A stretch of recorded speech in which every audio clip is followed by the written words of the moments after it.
مرحبا أصدقائي، يسعد لي أوقاتكم جميعا. رجعت لكم فيديو جديد، وهذا الفيديو خصوصي للناس اللي بتحب المشروبات الشتوية.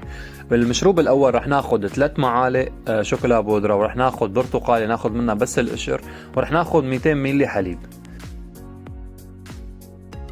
أول شي رح نحط الحليب بركوة القهوة مثل ما انكم شايفين لحتى نسخنه.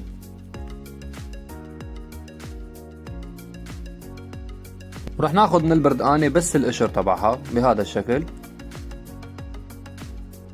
طبعا يا جماعة بالنسبة لقشر البردقان، قشر البردقان يعد كنز حقيقي للناس اللي بتشتغل بمجال الأطعمة والأغذية.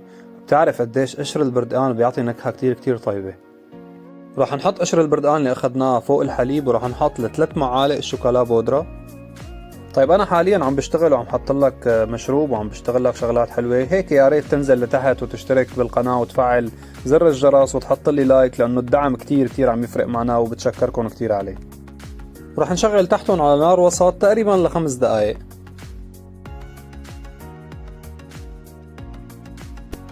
ورح نحركهم تقريبا لمدة 5 دقائق وهن على النار لحتى تاخد الشوكولا والحليب، لحتى تاخد نكهة قشر البردقان.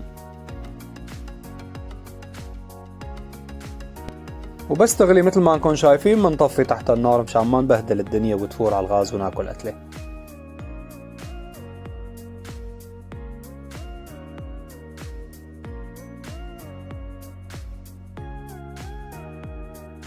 ورح نصبها بالكاسة بهذا الشكل بحيث نصفيها ما ينزل قشر البردقان بالكاسة. طبعا رح نصب 3/4 الكاسة.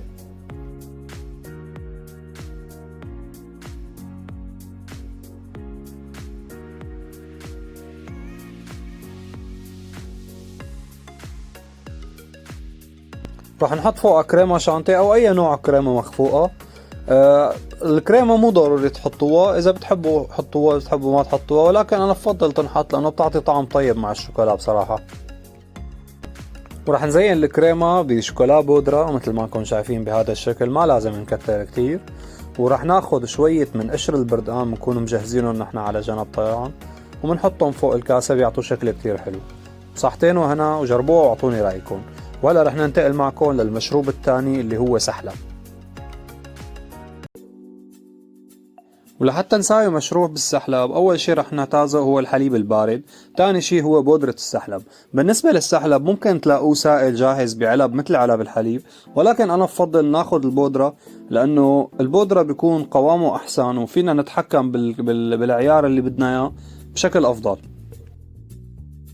بعد ما حطينا الحليب بالبيتشر، او حتى فينكم تساووه على مثل دولة القهوة، يعني اذا ما عندكم الماكينة لحتى تعملوا له فوم فينكم تغلوه غلي نفس طريقة القهوة تقريبا. بنحط الحليب تقريبا 200 ملي مثل ما انكم شايفين، ومعلقتين ونص من بودرة السحلب. ولكن بودرة السحلب لازم يكون نوعها جيد، ما يكون نوعها سيء، لانه راح تعطينا قوام خفيف. طبعا قبل ما نعمل البخار للسحلب رح نفضي البخار من الستيم مثل ما انكم شايفين على الفاضي هاي الحركة. وبالنسبة لستيم الحليب انا عندي بالماكينة 2 ستيم للي عم يسألني. واحد بشتغل فيه بس حليب، والتاني بساوي فيه السحلب، بساوي فيه الهوت شوكليت وهي الامور.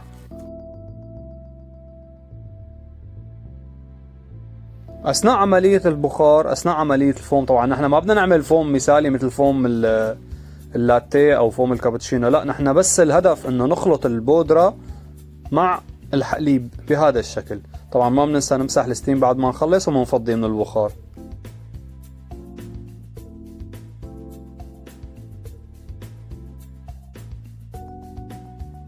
وهيك السحلب صار عنا جاهز. رح نحاول نصفيه تصفاية، ما ناخد الرغوة، ما ناخد الهواء، يعني ناخد القسم الحليب مع السحلب. وعلى الوش طبعا والاكيد يعني الاضافه اللي هي المشهوره الاشهر بالنسبه للسحلب، اللي هي القرفه البودره مثل ما انكم شايفين. وكل ما كانت اكثر كل ما كانت اطيب انا برايي. فيكم تحطوا قرفه عيدان ولكن مو ضروري يعني، ولكن بتعطي شكل حلو وطعم كتير طيبه. وهيك صار السحلب جاهز. وهلا رح انتقل معكم للمشروب الثاني اللي هو وايت شوكليت موكا. اول شي رح نحطه بالفنجان هو الشوكولا البيضاء. راح نحط تقريبا بحدود 30 ل 40 جرام. وانتبهوا تكتروا اكتر من هيك لانه هي الشوكولا راح تعطي طعم كتير حلو. ورح ناخد 1 شوت اسبريسو.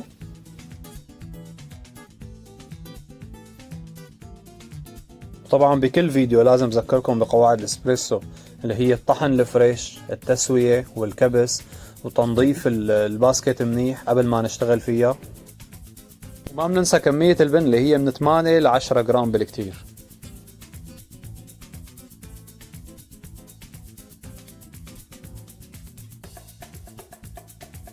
طبعا راح نستغل الوقت انا وعم ساوي الاسبريسو. انت راح تنزل تشترك بالقناة وتفعل زر الجرس، وراح تحط لي لايك على الفيديو لانه اللايك كتير كتير راح يفرق معي.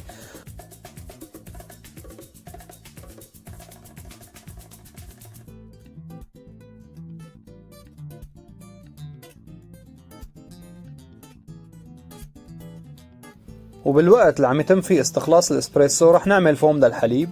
طبعا فيديو فوم الحليب موجود لحاله على القناة للناس اللي لسه ما بتعرف تعمل فوم للحليب او اللي عندها اي اسئلة بهذا الخصوص. رح تلاقوا فيديو على القناة موجود وفيه شرح كامل عن طريقة عمل فوم للحليب.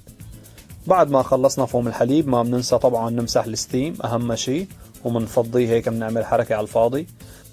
وهلا صار عنا الاسبريسو جاهز فوق الشوكولا بيضة. راح نحركهم كتير كتير كتير منيح بهذا الشكل مثل ما كنتم شايفين لحتى نحسهم صاروا روح وحدة او صاروا مادة وحدة قبل ما نضيف فوقهم الحليب.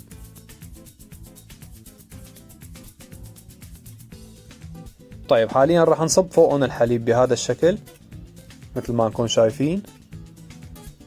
الشكل تحفة والمشروب هذا بجنن، وبنصحكم عن جد عن جد تجربوه. رح نضيف فوقه الكريمة المخفوقة. طبعا برجع بقولكم بالنسبة لموضوع الكريمة، اللي ما بيحب يضيف الكريمة ما في اي مشكلة، ولكن انا بحب الكريمة بمشاريب الشتاء، بتعطي طعم طيب كتير بالذات مع القهوة مثلا او مع الشوكولا. رح نزينها بالشوكولا البيضاء. طبعا مثل ما حكينا قبل اي مشروب رح نزينه، الزينة لازم تكون من محتوى المشروب، ما بصير نحط شيء ما أنا موجود جوا. وممكن كمان نحط رشة شوكولا بودرة مثل ما نكون شايفين بهذا الشكل. مشروبنا الثالث صار جاهز، وفيديو اليوم خلص. لا تنسوا الاشتراك بالقناة وتفعيل زر الجرس ليوصلكم كل جديد. تحياتي.